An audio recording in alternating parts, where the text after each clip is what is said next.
Hey guys, Gillian here. I am so excited for today's video. I am doing a Q&A. I've been raw vegan for 5 years now, and you guys have a bunch of questions about that. I reached out to you guys directly, and some of you guys are trying the raw vegan path as well, and you have different things you're going through, common things. I'm gonna answer all your questions in this video. It's gonna be a really good one. You're gonna wanna stick around to the end. Give this video a big thumbs up right now, and let's get started. All right guys, so the first question comes to us from Garden Bliss. This person says, did you ever try cooked vegan, like a high raw vegan diet that includes cooked legumes? I met a number of raw vegans that wanted to stay so true to raw above everything that they preferred to try raw animal products rather than eat cooked beans, but they also got sick from eating raw eggs and salmon. I remember when Lou Corona first started hanging out with Dan, Lou ate around 90% raw, then he admitted to eating cooked when he traveled. So it's why Lou first corrected Dan and said he identified as a truth seeker rather than a raw foodist. Then Lou became strict raw, but Lou seems very healthy, so it seems that whatever choices he made for himself over the years, it was for his health rather than to hold a dogma. I think that's also why Brian Clement and his family and 4 children eat like 80% raw. Okay, so to answer this question, it's a great question. I have tried periods over the years where I have tried including some cooked beans and black beans, chickpeas, sweet potatoes, quinoa, things like that. And I learned that when I do that, I do not feel anywhere near as good as I feel on a 100% raw vegan diet. I don't eat cooked food anymore just because when I do have it, it would make me feel super dehydrated, and I would literally just feel dehydrated for a couple days after having it from like being raw for so long. It also slows down my digestion tremendously, which I don't like. So typically I have like 2 to 4 bowel movements a day. And if I were to include like cooked beans and sweet potato or other things, it typically would slow down my digestion as well and my mental clarity. And when I would wake in the mornings, I would feel a lot more tired. So I have dabbled with having just a little bit of this, a little bit of that. If there is anything that I would say doesn't affect me and makes me feel almost just as good, it would be adding quinoa into a salad. So a few times I've done that over the years, and that made me feel just as high vibe, just as good, and didn't affect things negatively at all, I found. But anything else, it does, and typically I eat 100% raw because it makes me feel so incredible. It has literally fixed all my health problems. After having them all fixed and feeling this good, yes, I haven't tried incorporating things, and I've realized it just simply does not work for me. So I think everyone has to find their own path and what works for them, and for some people doing 100% raw is not attainable for them, or not it just seems crazy, not something they want to do. So I think just incorporating more raw living fruits and veggies just does so much for your body, and you definitely have to do what's right for you, whether that's 100% raw, 50% raw, or whether that's keto, whatever it is for you. I think everybody has to follow their own path. I respect what everybody chooses to do, but definitely 100% raw works for me. I see myself doing this when I'm 80 years old, and it has totally like saved and changed my life. Our next question comes to us from, her name is Ash Out West. Hey Ash. So she said, hi Gillian, I just stumbled upon your channel. You've mentioned your daughters are not raw vegan. Just wondering how that came to be. Hope that's not too personal of a question, and much love from a fellow Canadian raw vegan. So hey, what's up? I just want to say nothing is too personal for me. I'm an open book, and I have 2 daughters. One just turned 3 and one is 10 years old. Their names are May and Victoria. They are not raw vegan. They're actually not vegan.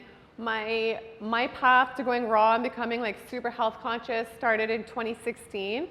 So my almost 10-year-old was around 4 or 5 at the time, and she had already grown up on the standard American diet. And at that time, when I discovered how amazing the living foods made me feel, I started incorporating more living foods into her diet, and she thrived on that. But she was never vegan, and her father wasn't vegan either. And as far as my 3-year-old goes, Victoria, it was my absolute dream, actually, if some people know already who watch my channel, to have Victoria raw vegan. So I became raw vegan in 2016. Like I've said, nothing changed my life more. I got pregnant in 2017, and I had a mostly raw vegan pregnancy. And she was born at home, no drugs, and she was absolutely thriving, healthy weight. I think she weighed 7'3", and she was just so happy from the start, super healthy in her first year. And I actually made just the most incredible, hugest mistake ever. I wasn't supplementing properly. I thought because, I was thriving and fixed all my health problems, and I thought I didn't need supplements, and perhaps I wouldn't have if I wasn't breastfeeding so much, but I think that just drains so much of your nutrients, and there's so many things to consider, not just B12. Iodine is crucial and so important for so many things: hormones, hair, growth, brain development, and vitamin D, magnesium, zinc, selenium, K2, DHA, just so many things other than the B12 too. So that mistake kind of threw things off, and our family just decided that our kids were not going to take that path. I think with kids too, I have a video on this, which I will link down below. We have to be very careful because in this day and age too, it's hard to get them to eat the quantities of raw and to make sure that they're getting all those different nutrients like the iodine, selenium, and all these different things. So I respect what everyone does, and like I've said, it was my dream for Victoria to be raw, but that's not kind of where our path went. I do hope that when she's older, she looks back on these videos and perhaps chooses a like super health conscious lifestyle like the raw vegan lifestyle, or whatever she wants to do, whatever's in her destiny. I totally support what works for her. But that's what happened there. So they aren't vegan, but they do eat very healthy. I do make sure they eat a lot of fruits, vegetables, nuts and seeds. And yeah, that's what it is. I also try not to give them issues with food. I think when you're like super health conscious like this, it's easy to see foods as like good and bad, and with your kids to start being like, oh, that's bad, because you realize the effect it can have on the body. So I try not to do that. I think that's really important with kids as well, because we want to avoid giving them issues around food, and I feel like sometimes it might be better just to give them more freedom with what they choose, and then many times in that case, they will go back to making the right choices. So the next question comes from Juicy Justine, and I love your name, by the way. She says, what's your favorite salad dressing recipes? And what foods make you feel the best with raw? So the foods that make me feel the best with raw are eating the most simple as possible. So typically if I'm eating like Honeycrisp apples and bananas through the morning and some green juice, just simple mono fruit meals and green juices. Those definitely make me feel the absolute best by far. But I do enjoy different recipes and gourmet meals and things like that as well, which you guys know if you watch my channel.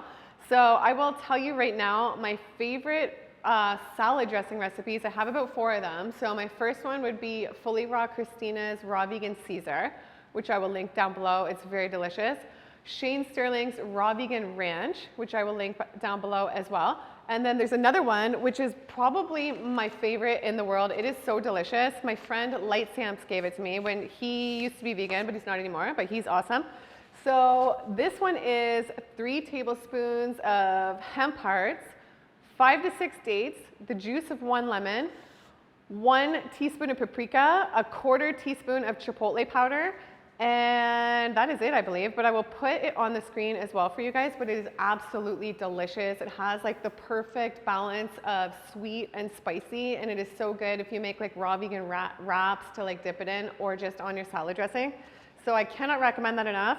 And I don't know originally where he got that from, so I don't know who to credit, but it's so awesome. And then also one of my favorites that is so simple for you to make is half an avocado, 1 cup of water, 1 tablespoon of oregano, a little bit of sea salt, and blend that in your blender, and that's really delicious as well. Anna asks a really great question. What are the best fruits to make fruit islands with? I know grapes, pomegranates, mangoes, watermelons are great, but what else can be beneficial as a long-term mono meal cleanse? So this is such an awesome question. I absolutely love the experience of doing a mono cleanse. For those of you who don't know what that is, it's you just eat one type of fruit for a period of time, whether that be 1 day, 3 days, 7 days, 30 days, whatever that might be. It has so many benefits. I've done videos when I did the grape cleanse down below. There's people that have healed themselves of many serious diseases on that cleanse as well, so I will link that video below. And I've done Watermelon Island as well. I do know, I believe when Fully Raw Christina had some health problems and then she went fully raw, she started with 2 weeks on peaches, and I believe she loved that and thrived on that. But this was such a great question, and I thought, other than the ones you mentioned and the ones I've done, I couldn't think of any that myself that I thought would be amazing to do. So I reached out to my friend Eli Martyr at the Free Melon Society. So I'll tell you what he said, because he is a fruitarian and he has so much experience with that as well. So I will tell you in just 1 second, but I also do want to say another cleanse that I haven't mentioned on my channel before that I absolutely love and I think makes me feel better than like any cleanse ever is just eating bananas, apples, Honeycrisp apples are my favorite, and then also having some green juices as well. So I did a cleanse like that once, and I did like 20 or 30 days. I was so productive, so creative. I felt so much like myself, and I felt so amazing. So if you don't want to just do juices or just do fruits, that might be something for you to consider as well. But anyway, Eli said pears can make a good mono cleanse. Apples can for 3 to 5 days, and it's just fantastic for cleansing. And then he said, but in truth, any fruit that the person finds enjoyable enough can work, because it is not nutrition you're after, it is the simplicity and energy conservation that is doing the trick. So hope that helps. Our next question comes to us from Vegan Everyday. She says, hi Gillian, hope you feel good. I work in preschool and I'm wondering if you have any suggestions on what to eat for breakfast that can make you stay full for a long time, like 4 hours. I don't have a chance to snack while I'm working, only on my break or when the kids have their snack time. So I absolutely do. My absolute favorite food for feeling full on the raw vegan diet is chia seed pudding. I will link the recipe down below. If you eat this, you should have no problem feeling full for about 4 hours. It does the trick. Chia seeds are one of the most filling things on earth, and when you combine them with the almond milk to make the chia seed pudding, it totally does the trick. So I discovered these last year, and they're definitely the most filling raw vegan food I've ever discovered, and there's so many nutrients as well. And it's so good for your digestive system to get things moving along. It is like the #1 food, one of the #1 foods in the world for relieving constipation. Just the nutrients in it, the vitamin E in the almond milk, and just it does so much for you and will definitely make you feel full. And you can add different fruits of your choice on top and get creative, and it's amazing. So that's what I would definitely say there. That's what I would definitely recommend you have for breakfast in the mornings. Okay, so my next question is from Disha. She says, you are very beautiful and you look very young. Thank you so much. I'm turning 40 this year. I feel amazing. I literally feel better than I felt when I was 20 years old. So she says, I tried raw vegan, but I crave roti, which is Indian flatbread. So my question is, do you crave it? Do you feel like eating grains if someone is eating them right in front of you? Not eating grains makes life boring, no? Okay, I absolutely do not miss grains at all. I used to eat so much bread before I turned raw vegan, like bagels, toast with my coffee, just so pizza, every type of bread. I ate bread all day. It was my favorite food. It was my go-to. And I used to think the same thing, like how do you live life without bread? Like I loved it. I was pretty addicted to it, but I loved it. I am here to tell you now, I absolutely, literally never think about bread. I never miss bread. Sometimes my kids eat bread, and if they're eating it in front of me, different types of bread products, or my family or my friends, I literally do not miss it at all when I'm around them. And I think part of the reason for me specifically that I do not miss the breads or the cooked foods is because I literally don't eat cooked food ever now. So I noticed when I used to eat a little bit here and there way back, then it would make me want more and more. Now that I never eat it, I literally never miss it ever. So another tip, when I did an interview with Mimi Kirk, the 83-year-old long-term raw vegan, she said something that really worked for her was preparing your raw meals before your family's meals and having it like ready on the table already before you prepare those. And just, she said for her psychologically that worked and was sticking and staying on track. But yeah, I think once you change your gut microbiome and start to include more raw living foods and eat healthier and healthier, your microbiome changes. Different things you feed in your gut crave different things. So when you feed your gut bread, it's feeding different microbiomes than when you feed your gut apples. So the less you feed those microbiomes, then the less you will crave them, and essentially your cravings will disappear completely. My cravings have disappeared completely. So I'm proof that that can happen, and no, I do not miss bread ever, but I totally relate to your question, and I totally understand where you're coming from and where you're at with that. Okay, so AJ Dipka from the Hungry People podcast, one of my favorite people ever, he says, what is your favorite raw food meal of all time? And that definitely has to be the raw vegan coconut curry pasta dish from Raw Aura, my favorite raw vegan restaurant of all time. So I will put a picture of that on the screen. It is so delicious, literally so satisfying. A couple of my raw friends came to visit me from the States a couple years ago, and they tried it and they were like, oh my God, this is the best thing I've ever had. It is so good. So I can't recommend enough. They also have a falafel with like this tzatziki sauce that tastes just like tzatziki, this raw falafel. and that would definitely be one of my favorites as well. But definitely the coconut curry is so good. And there's so many exciting things you can do with this diet, you guys. It's not boring. If you want to eat simple and feel amazing, you can. And if you want to eat more like gourmet and recipe dishes, you can, and you can still feel amazing as well. Raw Saga City said, what is your favorite and least favorite fruit? So my favorite, which I have in the kitchen behind me somewhere, is papaya.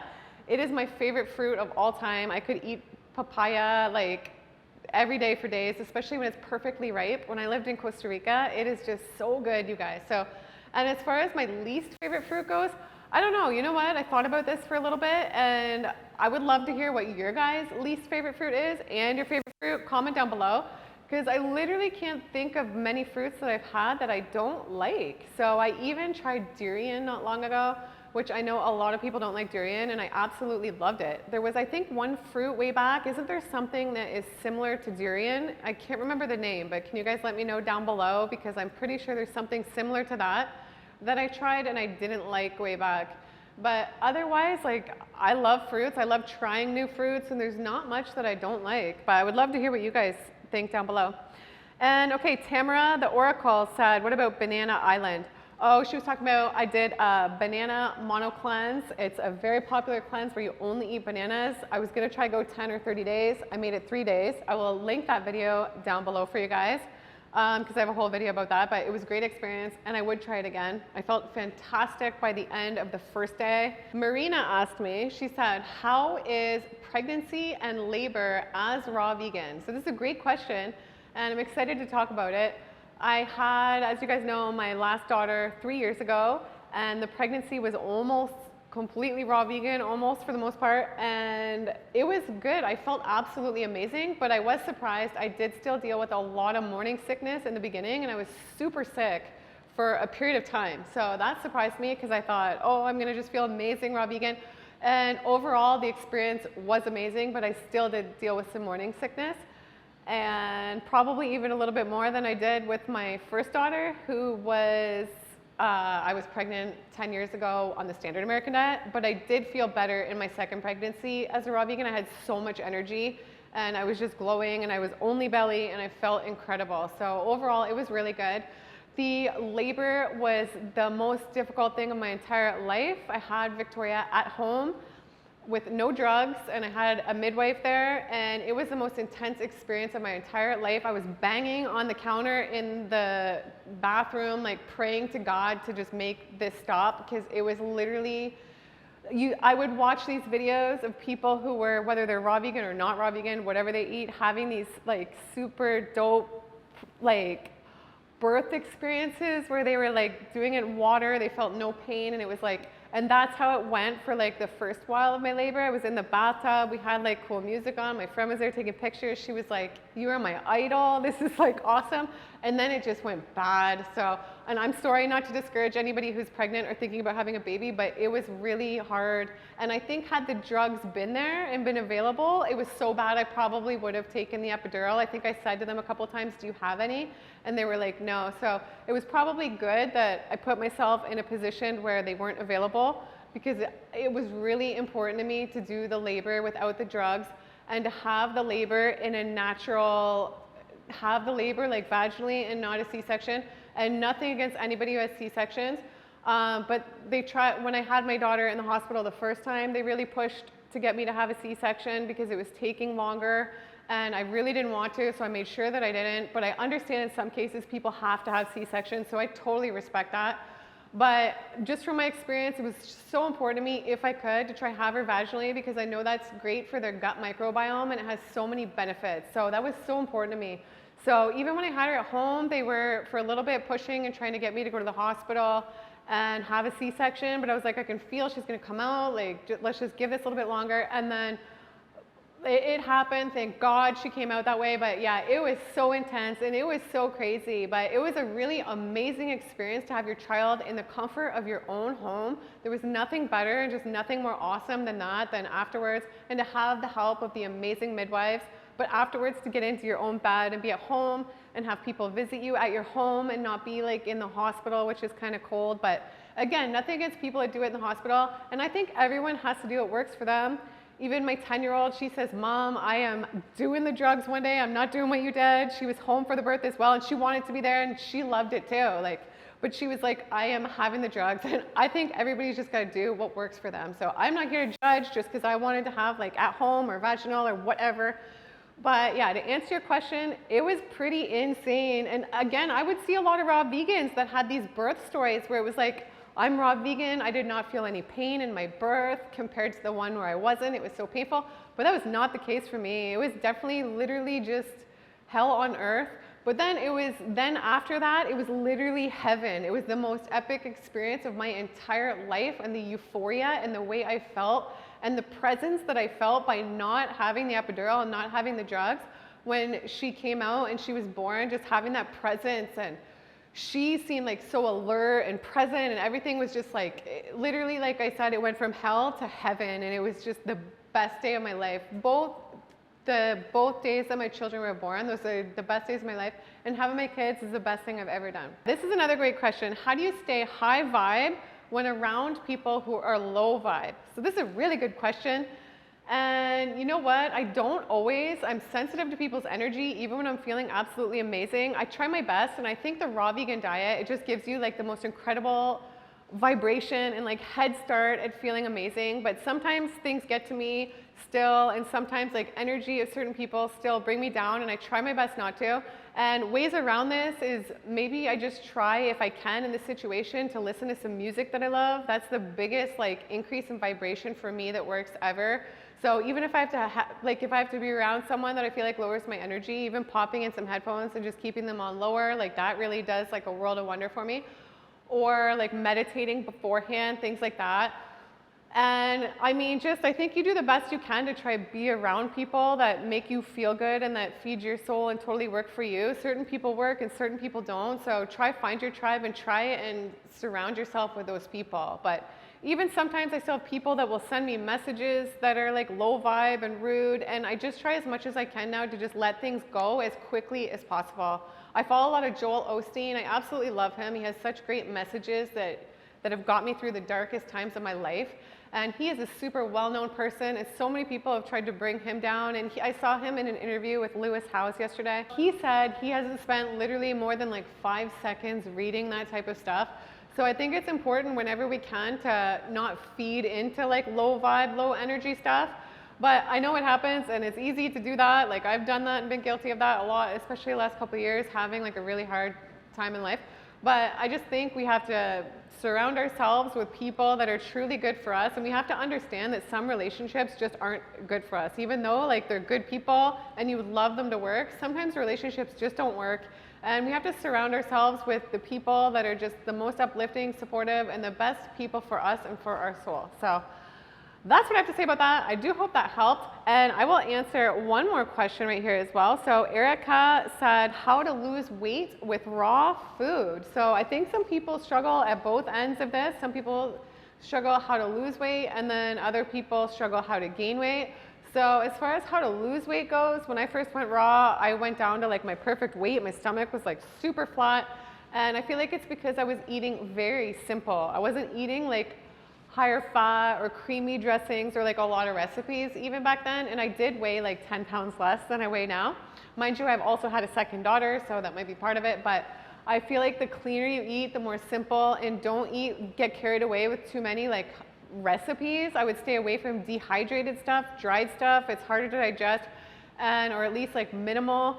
And stay away from like a lot of the high fat, creamier stuff. So if you want to lose weight raw, I would eat super simple. And that should definitely do the trick. And of course, I think exercise is still important. I found when I first went raw, like my body went to like its super flat stomach, like I said, in perfect shape without any exercise, but I was still walking and stuff like that. But I think exercise is important too. We keep our strength in our body. So I would say like exercise and eat super clean and simple. And then if there's somebody at the opposite end of things who wants to gain weight, because I know some people struggle and feel like they're too skinny raw, just to answer this question for anybody who might be out there, in that case, then I would say maybe gravitate more towards, for a little while, like the heavier stuff, like the creamier salad dressings. I would still stay away from like too much dried or dehydrated stuff, because it just lacks the enzymes, lacks the water content in my opinion, and it's harder to digest. And I just feel like you thrive more when you keep those lower. So again, if you wanted to gain weight though, I would include some more creamier dressings, a little bit higher fat maybe, stuff like that. And also make sure you're eating enough quantities. I know people compare it to the standard American diet and they get scared to eat like a super large salad or a super large raw pasta or larger portions. But make sure you're eating the quantities as well. Make sure you're eating enough. So many people don't eat enough on the raw diet and then they're like, I'm tired, I'm skinny, it's not working. So don't be afraid to feast. Just like if you're on a juice cleanse or like on the raw diet, like feast, eat enough, and you will feel amazing, so full of life and incredible, and it's absolutely worth it. So anyway, I do hope you guys enjoyed this video. If you have any other questions you would like me to answer, then definitely comment them down below. I love interacting with you guys. I love making these videos. Also give me more ideas down below of different videos you guys want to see, and I would be happy to make them for you guys. And I will see you guys in the next video. Bye.